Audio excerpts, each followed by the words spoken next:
Alright, magandang araw po sa inyo lahat and welcome back. October 8, 2023. Naku, napakarami nating pag-uusapan, ano? Pero bago natin pag-usapan ng maganda at hindi magandang balita, sagutin muna natin ang isang katanungan ng ating mga kababayan. Kapag daw po ba nakakuha na ng OEC exemption, ay kinakailangan pa bang magbayad ng OPA member? Okay. Ako, personal kong opinion, yes, para sa akin. Kasi ang OWA membership ay siguradad na rin natin yan eh. Kung sakaling may mangyari sa atin, kagaya nitong, wag naman sana, no? Tayo bawian ng buhay for natural cause, natural death, aksidente, o yung kagaya na nangyari sa ating kababayan na napatay, may iwan at may iwan tayo sa ating pamilya. Hindi lang yon, kahit naman tayo hindi ma-aksidente, meron tayong mga programa na pwede nating applyan, kagaya ng school, education program, mag-loan, etc. Yun ay para sa akin, mas maganda. Kahit tayo may OEC exemption na, kailangan pa rin natin maging active patungkol sa OWA member. Kasi it's all about welfare yan. Kagaya ngayon, may nangyayaring sigalot sa Israel, anuman mangyari, anumang mangyari, meron hong makukuhang tulong ang ating mga kababayan kapag lumala ang sigalot sa bansang Israel. Sana hindi. Umpisahan natin ang magagandang balita. Sa South Korea ay nagbukas po ng caregiver factory worker job para sa mga OFW. Nagbukas nga po ng bagong opportunity para sa OFW ang South Korea, pati na rin ang Hungary, ayon sa DMW.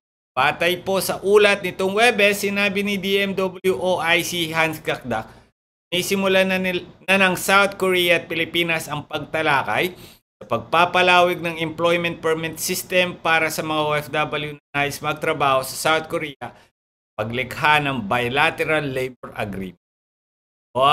Samantala, binuksan din ng Hungary ang pinto nito para sa higit 6,000 factory at skilled workers sa Pilipinas.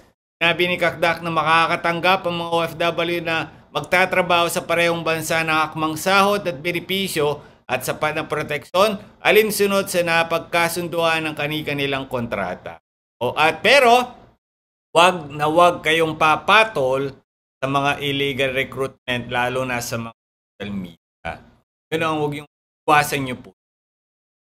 Airport security pinaiigting ng CAAP kontra sa mga bomb threat. Kamakailan nga po ay naiulat na natin na meron pong di okay na balita dahil nagkaroon ng bomb threat sa Bicol Airport na nagresulta ng hindi maganda. Kaya nga po ngayon ay sinasailalim ng Civil Aviation Authority of the Philippines sa mga paliparan sa bansa sa heightened alert kasunod ng umano'y mga bantang natatanggap ng ilang mga pasilidad nito sa nakalipas na linggo. Sa panayam nitong Webes, sinabi ni CAAP spokesperson Eric Apolonio na nagpapatupad ng extra precautionary measure na nakahanay sa standard operating procedure ng CAAP.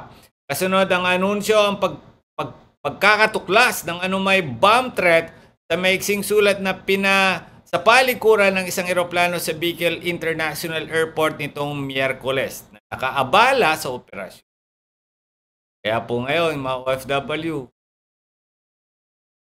ilang pangunahing testigo si job scam sa Italia na nambiktima ng higit 200 OFW nakausap umano ng Philippine Consulate.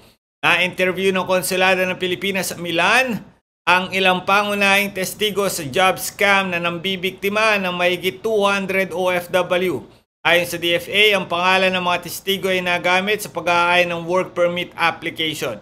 Sa ngayon, naabot ng 60 complainants laban sa Alpha Assistencia ang humihingi ng tulong sa Konsulado ng Pilipinas sa Italia.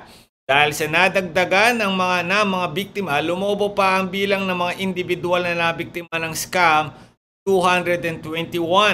Naibulsa lang naman ng mga scammer ang 39.7 million matapos ang paniningil nila ng 180,000 pesos kada job seeker. Maliban sa naturang scam, sinisilip na rin ng konsulada ang iba pang mga kaso ng fraud, sinasagawa ng mga Pilipino sa kapwa nila Pinoy. Akin mo, kapwa Pinoy ang nangsasalisi. Ay, nako. Kaya naman, sabi ni Idol Raffy Tulfo, natatalupan niya ang recruitment scam ng mga Pinoy na ang target din ay kapwa Pinoy. Pinasisiyasat ni Idol Tulfo sa Senado ang napaulat ng multi-million illegal recruitment scheme na binibiktima ang mga Pinoy na nagbabalak magtrabaho sa Italia. Tulfo na chairperson ng Senate Committee on Migrant Workers, naghain na naman Senate Resolution 816 kasunod ng mga ulat na daan-daan biktima natangayan ng pera ng consultancy firm na Alpha Assistencia SRL. Consultancy firm pala. Ay, nako. Ito yung problema natin, ano? Kahit ano kung gawin natin na batas, papaigting, sino mang hong politiko, gobyerno ang magsalita, kung mismong OFW, Pilipino, at tumatangkilik sa mga modus, no? Na hindi bine-verify ang lisensya ng mga ina-applyan sa DMW, ay walang mangyayari sa atin. Natandaan po natin, mga kababayan, madali maloko ang kahit na sino man. Social media, napakitaan ka lang ng mga pekeng pagpapatunay na nakapag-recruit sila. Ay talagang tayo naman, sa ganda ng offer, sa ganda ng bansang pupuntahan, sa ganda ng trabahong ibibigay sa'yo, mapapaniwala ka agad kahit salitaan lang eh.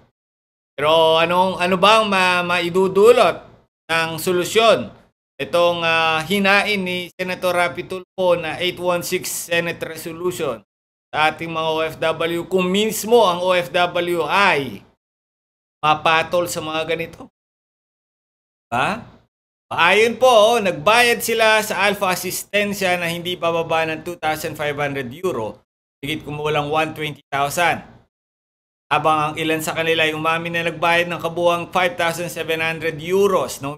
Kulang 347,000 pesos. Niwalang, makakuha sila ng trabaho sa Italia. Imaginin mo yun, gagastos ka ng ganong kalaking pera para lang sa trabahong magkano sahod dyan. Diba? Try to imagine that. Kahit anong gawin ng gobyerno natin, kung tayo mismo magawa, nagpapahamak sa ating sarili, walang sense gagawin ang ating gusto. Ano ba ang nasa isip ninyo? I-comment nyo po nang mapag-usapan natin sa susunod topic. Magandang araw sa inyo lahat.